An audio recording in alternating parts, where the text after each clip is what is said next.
And thank you for joining us today.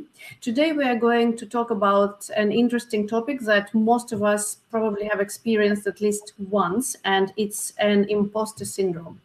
As a psychologist, and me and Rebecca will introduce ourselves just in a minute, we've experienced it, whether in a recruitment profession or in a therapy and coaching profession. I deal a lot with imposter syndrome. So we're going to look at it today from both angles. From recruitment angle, how does it impact you in an interview? But also we will look from psychological point of view, like how does it even form this imposter syndrome? How does it happen in our mind?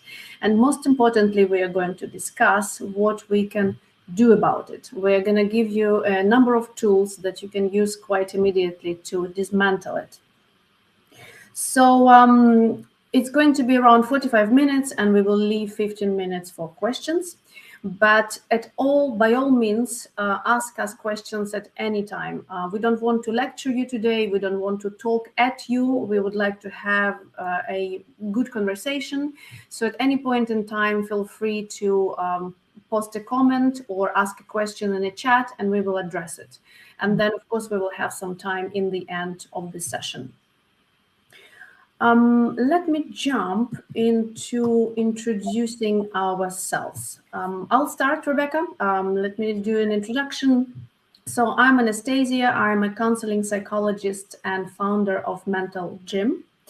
And I work specifically with legal profession, not exclusively, but a lot. I work with legal professionals on issues like stress, anxiety, burnout, vicarious trauma, and also imposter syndrome. So I'm here today with Rebecca from Array Talent, who is my dear friend and also a colleague. And Rebecca, I'll let you introduce yourself before we dive into the imposter syndrome itself. Yep. Hello, everyone. I'm Rebecca Strain. I run Array Talent, which is a recruitment company aimed at the legal and finance professionals. In a previous life, I've also come from family office where I worked as an analyst.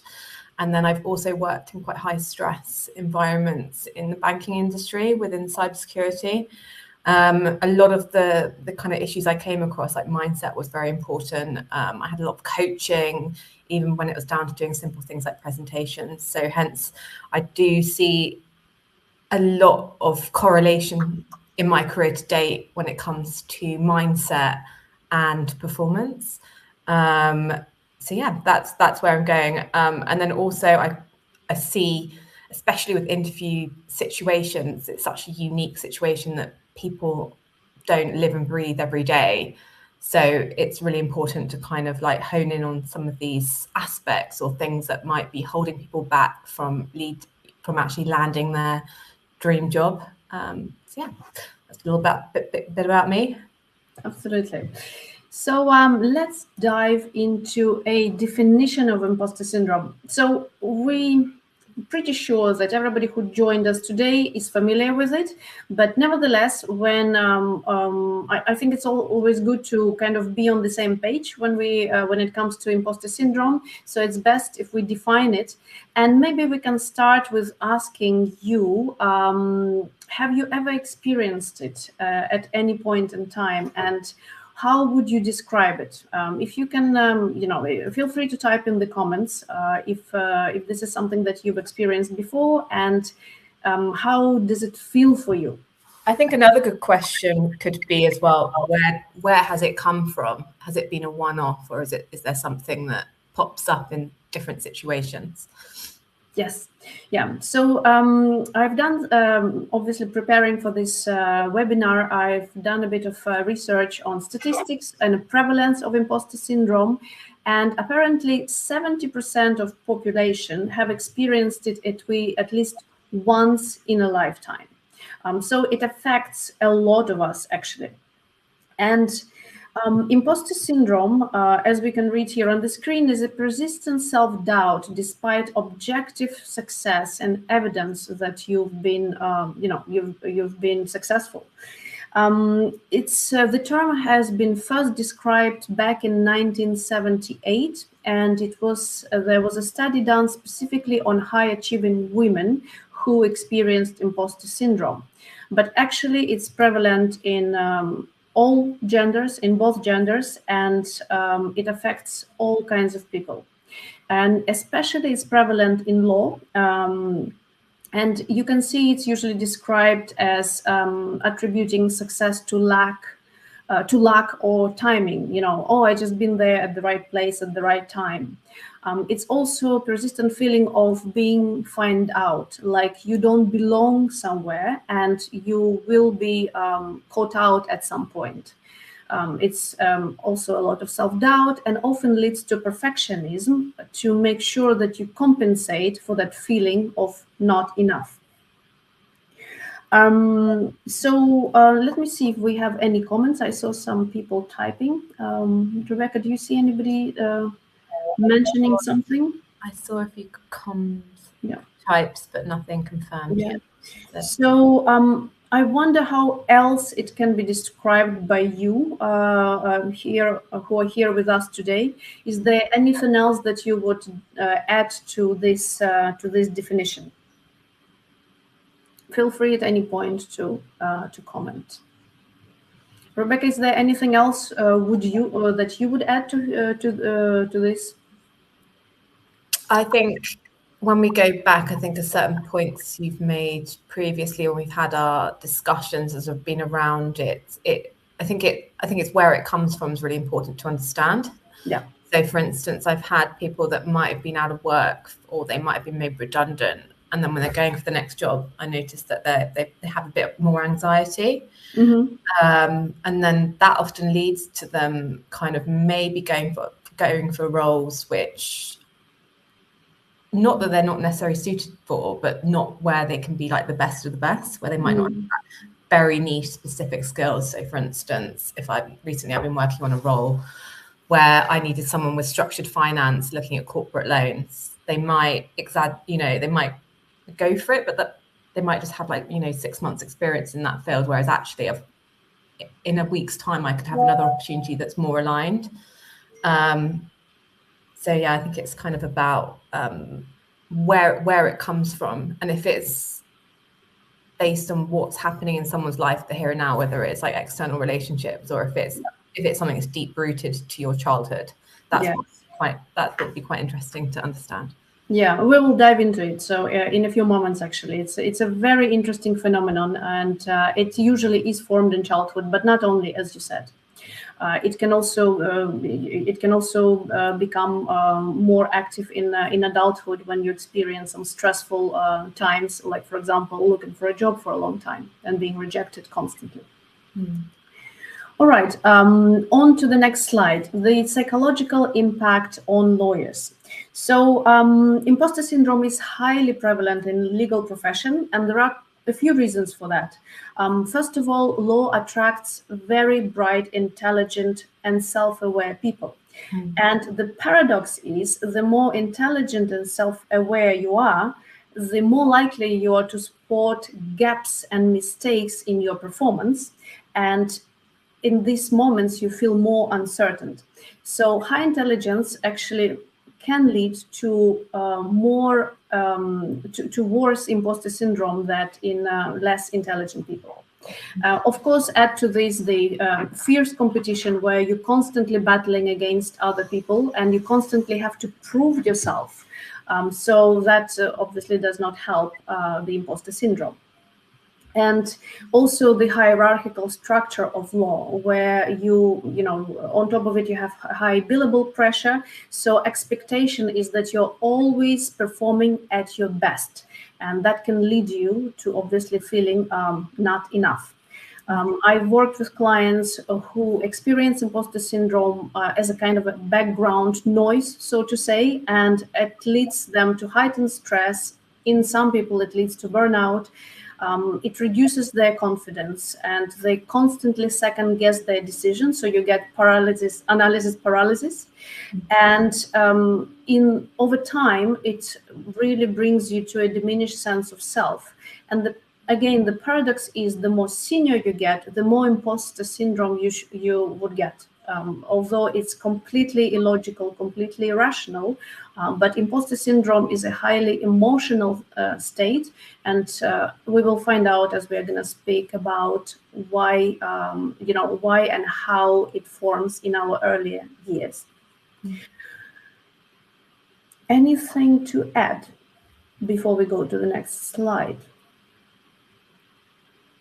I think maybe another thing you could think about is how do you see it? Because often I'll see if having people going for interviews, for instance, behind closed doors, you might have someone, if I'm say working on CFO role, behind closed doors, they might appear, in front of the camera, so, when they're in their teams, they might come across very strong. But when I'm pitching them for interviews, often people let their guard down in front of me when I'm coaching through the interview process.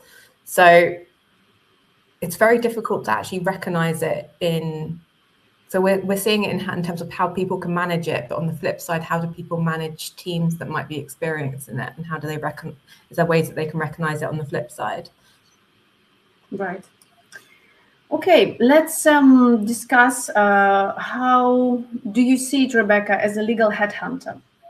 Tell us a little bit more about imposter syndrome in the interviews. In terms of what I notice, I don't know if it's necessarily attributed to imposter syndrome, and I guess this is what that's what we need to discuss in terms of now in the discussion situation. I've had certain case studies. So for instance, just before Christmas, I had a legal partner going for a role. On paper, she, hit every mark: personality, culture fit, technical, commercial, everything. But when she went for the interview, she came across quite shy. And when I kind of broke it down with her, we noticed that there was a kind of link with imposter syndrome. And what we discussed in terms of when I was putting her forward to next interviews was that she was managing another job at the same time as going for an interview with this job. So I said, okay, well, next time when we're putting you for interviews, we need to think about going back to the basics of when you probably would have gone for a graduate scheme, is, make sure you've got enough time before the interview to get there. So little things that if you do feel nervous, that you kind of counterbalance. So for instance, when she was going for the interview, it was pouring rain.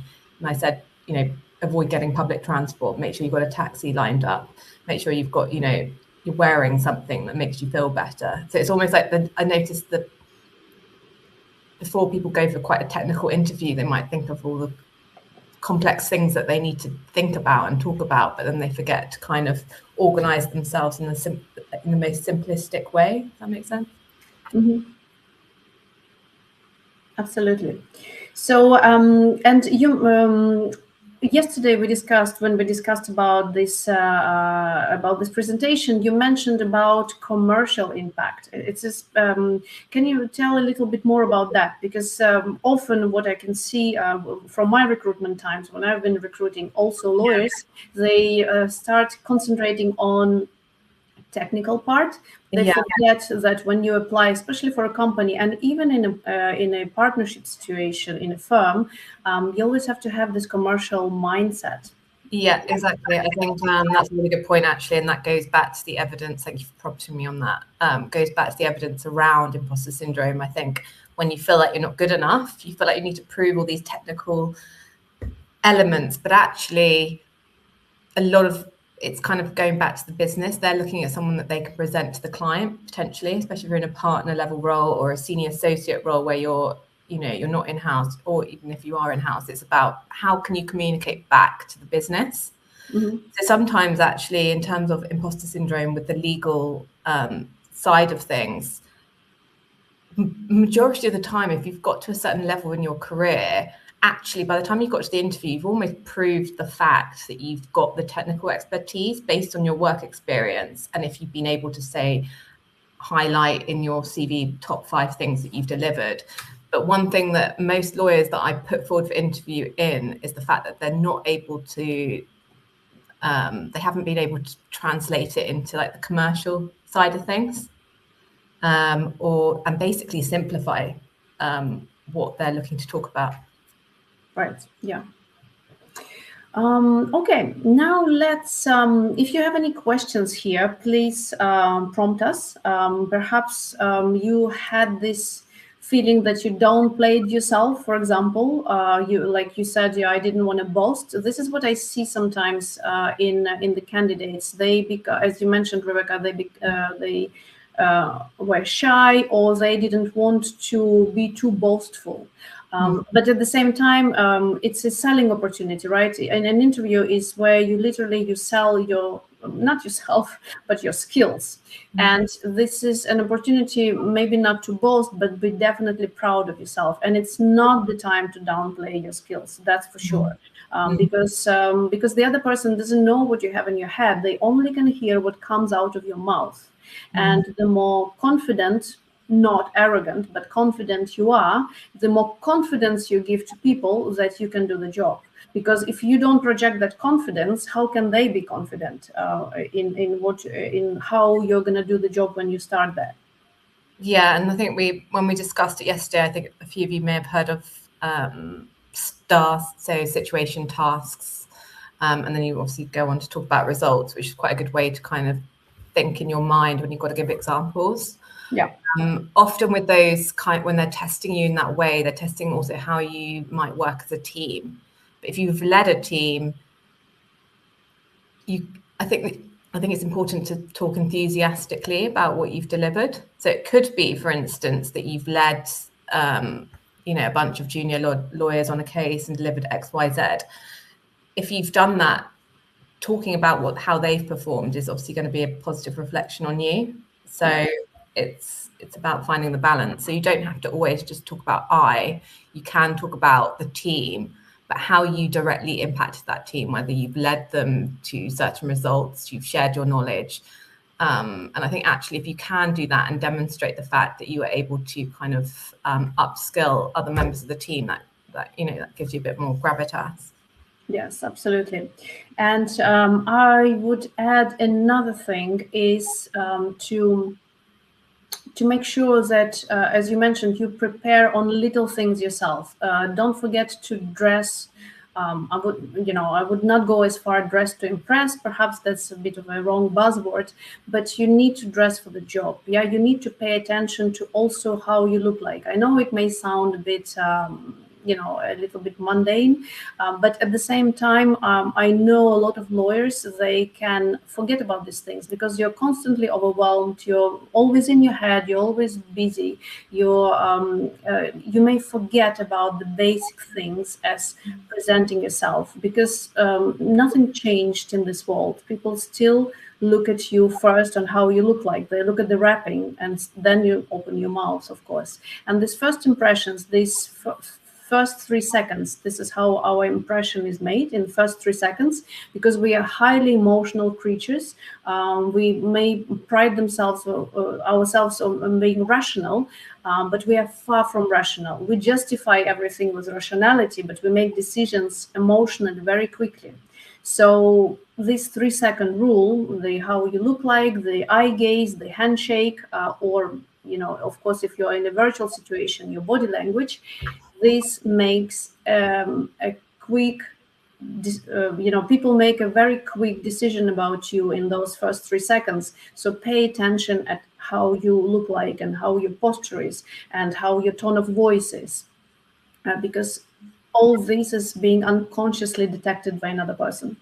I think they are really good and important points, but I think also it's like remembering who you are and what you're good at, if that makes sense. Because if you end up putting yourself for jobs and adapt and kind of changing yourself too much, like almost being like a chameleon, 6 months down the line, you're going to be miserable in that job.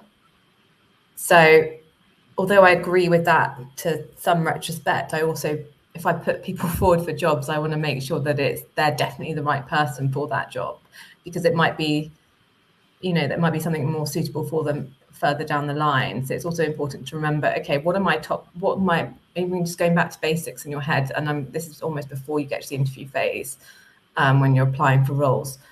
What 5 things make me stand out against any other lawyer? So in terms of what type of job that I'm applying for. And if you're speaking to a legal recruiter, it's really important that you highlight those points, because if they're a good legal recruiter, they'll have a lot of different opportunities, but what they'll be looking at is, okay, has that person got that niche skill that my client really wants? Because usually by the time they're going to a recruiter is because they're looking for something niche. So if you have niche skills, make sure you're highlighting those as well. Yeah, absolutely. Often people have like a blanket CV and they'll apply for different roles within a sector, but actually sometimes it's better, you're more likely to land the role of your dreams if you kind of hone in on some of the things that you're really specialist in. Okay. All right. I just checked the chat, so I didn't see any particular questions just yet. So I suggest we move on to the next slide and we look at how imposter syndrome is formed. And then we are going to go into techniques on what can you do about the imposter syndrome in a moment, just before the interview, and generally to dismantle it over time. So it's actually understanding how imposter syndrome is formed is one of the most powerful tools on how to get rid of it eventually, or at least make it smaller. Maybe you can never get rid of it, but at least you make less the impact on you. So, of course, like everything else, the roots of imposter syndrome are coming from childhood. It's that first feeling of shame that you may have felt as a child. And it doesn't have to be anything big. It could be that your parent compared you to another child. Oh, look, this child is very good at gymnastics and you cannot make a split. Could be that. Or being compared to another sibling. Oh, this sibling is so amazing and you're not doing well at school. It could be a lot of different things. But of course, it could be also something that is very dramatic. For example, I had a client whose mom told as a child, stupid cow, all the time. And even now, when this client is in their 50s, they still have that voice of the mother, and they do not speak up in meetings. And it influences how they talk to other people, because everything they hear in a split second is that you're a stupid cow, even if you're a, amazing professional person. And but that voice really can it really can diminish your performance and obviously spoil your life quite considerably. So we are here not to blame our parents, right? I just want to make it clear that right now, parents, it could be something to do with like you might have been at school, or someone, it's not necessarily. It could just be one person saying something. You could have gone to dance classes and then being like you're useless, and that sticks in your head. Or often, absolutely, and also teenagers can be cruel sometimes. So it could just be that kind of element of your life as well that might be impacting you. Absolutely. So we are not here to go back and blame anybody. It's just to understand. And as children, and why does it make an impact on us as children? Because before the age of 7, we do not process anything logically. We process everything emotionally, and it almost imprints in us. And then after age of 7, we start using logic more and more. But at the same time, we still feel everything rather than think about everything. So it stays with us, although we grow. And as I mentioned, we're highly emotional creatures. Our feeling stays with us. And it's the best example is with imposter syndrome, because we understand that logically we are not a fraud. We are very experienced professionals, but the feeling stays. So it's about that feeling. So when it comes to parents, if you had authoritarian parents who loved you conditionally, or maybe withdrew love if you didn't do as you were told, for example, if you haven't performed well at school, or if you haven't done all your extracurricular activities, so this kind of parenting style can lead to children who grew up with imposter syndrome. The same applies to overprotective parents, because they basically give you a signal saying that the world is dangerous and you cannot handle it without a parent, that you're kind of helpless on your own. And another parenting style is inconsistent feedback, because sometimes the parent is hot or cold, depending on their mood. And it doesn't matter what you do about it. Sometimes you can be praised at a strange timing or not praised when you should be praised as a child. And I can give you an example from my own, actually not childhood, but adulthood, when I finished my master's degree and I got my diploma. And I remember calling my mother at the time saying that, I just got my master's degree, Mom, and I'm the first one to get a university degree in my family. And Mom was busy with something and she was just like, okay, call me later. So that's a very good example of... But also, so you've got imposter syndrome, but then when I look at, say, my mum she was like a finance director, had a very good career, and her mother would say to her, and she used it as fuel, but I remember she saying, my mother would say to me, why are you doing your accountancy exams and going through all this? You've got 3 kids, it was a different generation then. So for her generation, the mother stayed at home, and I was like, well, I want to make money. I want to have a life and a career and do something interesting. She was always like, you can't do it. But she used that as fuel to do better, to prove people wrong. And I think sometimes she would give that to me. She's like, well, you're not going to be able to do that. But it was almost it was like a reverse psychology tactic. She used it as fuel. And then she would, she'd sometimes, not in a negative way, but fuel that with other people. So how do some people go against the opposite. If someone says they can't do something, they use it as fuel to prove them wrong. That makes sense? Absolutely. And in some people it can work, but in some people it can actually do damage. So it depends. Of course it depends on the situation. It depends how you do in life. It's so many factors, obviously. But it's another very good example where we always assume parents, because they also come with their baggage. So this is why I mentioned we're not discussing this to now call up the parents if they're alive and blame them. It's really just to understand and to see what we can do about it. So the result of that, if you've been unlucky with parenting style that I mentioned, the result is that your mind develops a threat response. It's basically an internal voice that attacks you, not to be cruel, but to make you safe. It keeps you in line. It keeps you, not overexposed. It basically says something like, if I criticize myself first, it means I will protect myself from others criticizing me. It will protect me from others rejecting me. So you are doing it in advance. And in case of perfectionists, the voice tells you, if I work harder, perhaps I can cover for my deficiency. I wonder if anybody has any comments. I'm just checking the comments, and if anyone experienced. Just to mention, we can do this anonymously, so we don't have to say who's spoken or anything. Yes, absolutely. To be honest, I don't think it's anonymous because I can see everybody's names. But if you don't feel comfortable, obviously there is no obligation. But if you've experienced something like this, by all means share, perhaps maybe later when we have a discussion when it comes to Q&A. Right. Okay, so we established how imposter syndrome is formed, and now let's go into a few techniques on how we can diminish it or how can we dismantle it completely. So today there are multiple ways to do it. Obviously, an hour or 45 minutes is not enough to discuss all techniques to work on the imposter syndrome, but we can give you the 3 most easiest ones and the basic ones that you can go ahead and start using immediately. So first one is mindfulness and breathing. It sounds very simple, but I would not estimate this technique, and I will explain you why. So when imposter syndrome kicks in, it becomes a physiological response as well. You feel threat. Your stress starts rising. And so it's not only the mind that starts getting stressed, it's also your body, your physiology.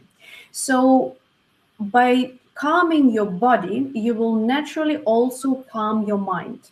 So doing breathing exercises, like for example, a box breathing, it's 4 counts to inhale in, 4 counts to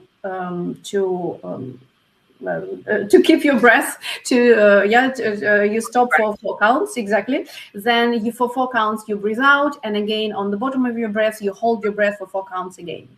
And you can do it for 60 seconds in the bathroom before your interview, or maybe for 1.5 minutes, and it will calm your body down.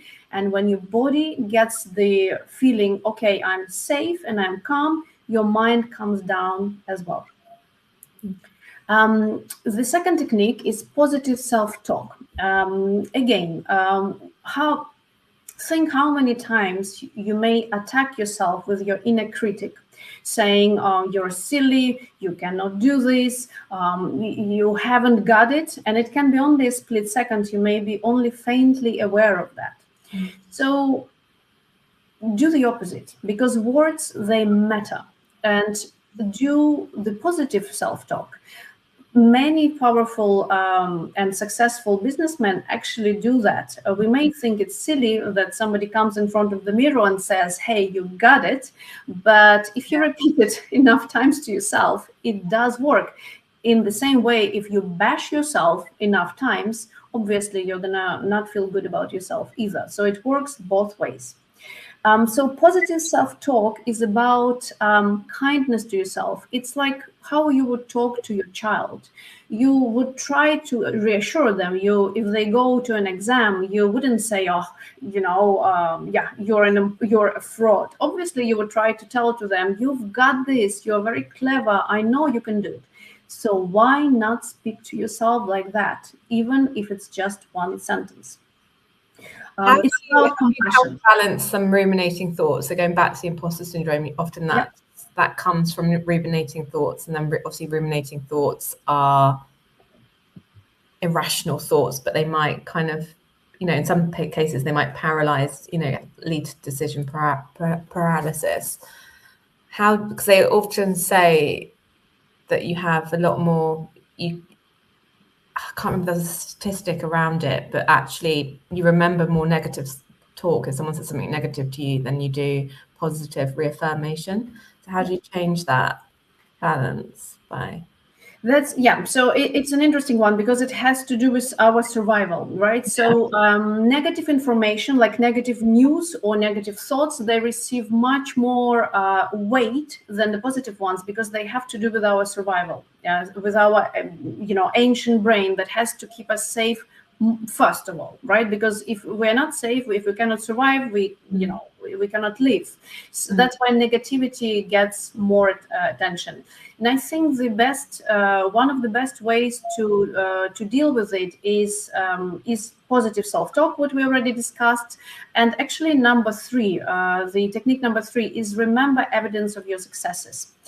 There is a powerful technique that I've done with my coach, and that I advise to my clients as well, is to remember your successes, not from the last 3 years or the last week, but from your childhood, because we don't normally do that. So remember, what have you done? Like you won a swimming competition in the age of 10, or remember how you did your first exam and you got an A. When you in your secondary school, for example, or remember everything from your lifetime, that all the evidence of how good you are, not just professionally, but also as a person, that helps you to combat these negative thoughts. You have to do it actively. We normally wouldn't spend 5 minutes thinking about our childhood and how well we did. But if you do it as an exercise, if you actively sit down and say, okay, this is my timer, this is my phone, and I will think about it for 5 minutes until the alarm rings, this will instantly bring you into a better mood. So you have to actively get your mind out of the negative thinking and replace it with positive thinking. It's a bit of work, I understand. I do that in everyday life. So for instance, when I was in family office, every week with the chairman, I would have a meeting, and I'd go into my meeting, and I was probably one of the most junior people there. But I'd go into my meeting, everything, and I'd say, okay, I'd have a spreadsheet. It doesn't sound very exciting, but I had a spreadsheet of basically everything that we were working on. So the different investments and things like that. Then I'd also think, okay, I go in and say, oh, these are the things that I've delivered this week, and this is how much money I've saved you. because of X, Y, Z, or how much, and sometimes just doing things like that in your everyday life can reaffirm that you are good enough. Yeah, that's a good one. Yeah, exactly. I used to do that when I used to work in recruitment. I used to do the same thing with my boss. Just the list of a weekly list of achievements and the money saved. Yeah, absolutely. Yeah, and also you're quantifying it then, aren't you? So it's not just it's not just words. Yeah, exactly. Yeah, and I mean, not to, but words, they have very, very powerful meaning. That's why words are used in advertising, words are used in religion, in propaganda. So do not underestimate the power of words. And try, even if you feel like a fraud, try to label it even like that. I feel like a fraud. I'm not a fraud. Yeah, so even distancing yourself a little bit with wording would make a difference. So do not underestimate positive self-talk and evidence of successes.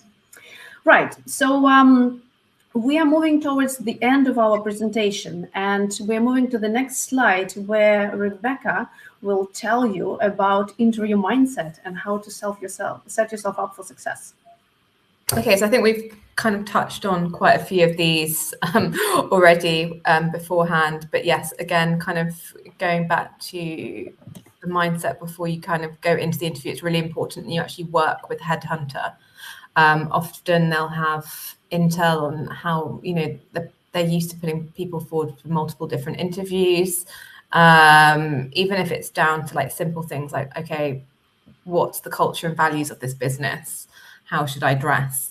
Is it a relaxed environment where I can be, dressed without a tie, for instance, which most companies now have, or is it more conservative approach? So it's really important, even down to the nitty-gritty, that you work alongside them. You might have had it where, as part of the interview process, you've been asked to do a case study. Make sure that you're set up and you understand. There might be certain points that they'll challenge you on that case study in the interview. Make sure that you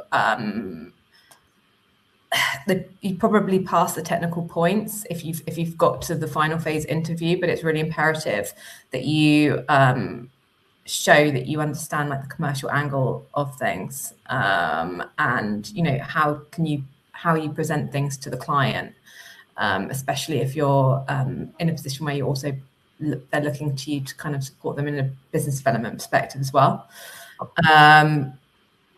Going back to the very basics, make sure you go in with like 5 things which make you really stand out as a candidate. Obviously natural things like understanding the culture of the business and everything like that, but just, I would say make sure you're working alongside the recruiter. It's really important for that. And often they've probably been working with the client for a while, so they'll understand perhaps little things that people might have failed on in the past, or people have done really well to get them through to the final phase. That's important. Thank you.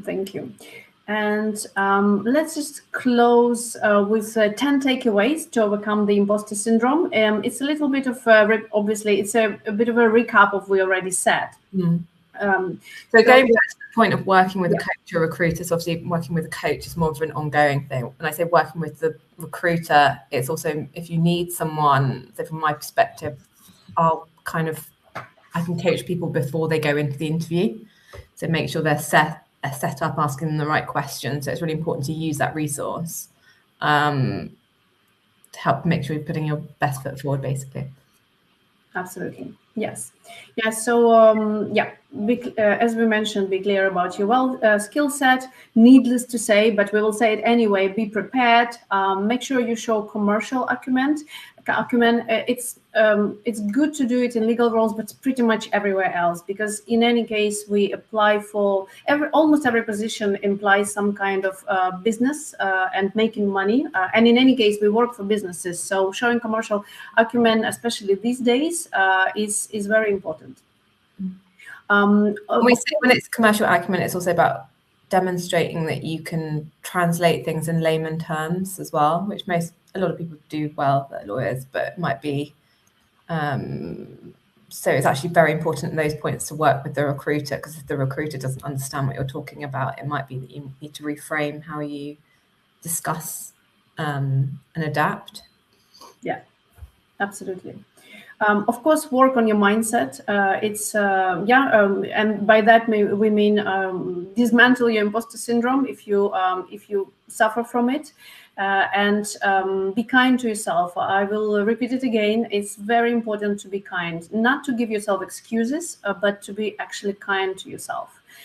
Because imposter syndrome, as I mentioned, implies already that you are feeling threatened. So being not unkind to yourself will only make it worse. So try to combat it by being nice to yourself. As I said, talk to yourself as you would talk to your own child. Keep a list of your successes. Even if you're afraid, act anyway, because exposure also makes a difference. For example, I don't know if you noticed or not, I am not the most confident speaker, but by constantly exposing myself to that, I already work on, on this feeling, because the more you're exposed to something, the more normal it becomes to you, whether it's a good thing or a bad thing. When you're in doubt, try to act from a place of curiosity. For example, okay, I'm afraid to go to this interview, but you can replace it. Okay, let's see how it goes. Let's see how I can, let's see if it's a training ground for me. Let's see what I can find out from another person in the interview about the company, about other things. Because in the interview, you're not only speaking, you're also asking questions. So replace that from fear to curiosity. I've actually got another point I think we discussed yesterday, but it's also around, remember, the person in, yes, you might have competition from other candidates, but the people interviewing, they're often busy as well. They want you to succeed. So to always have that in the back of your mind. They want you to do well. They want to find someone that's going to help grow their business. So if you have that mindset, they're not there to catch you out.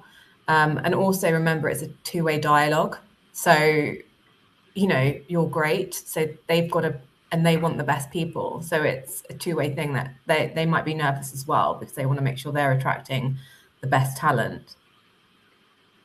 Yeah, absolutely. Yeah, it's and they only can see as much as you show, right? Nobody can see what's going on in your head. So so just indeed be mindful that the other person is maybe also very nervous, and by helping them, you also help your own nerves. Okay, we are closing in on time. If you want to get in touch with us, here is QR code to our LinkedIn profiles.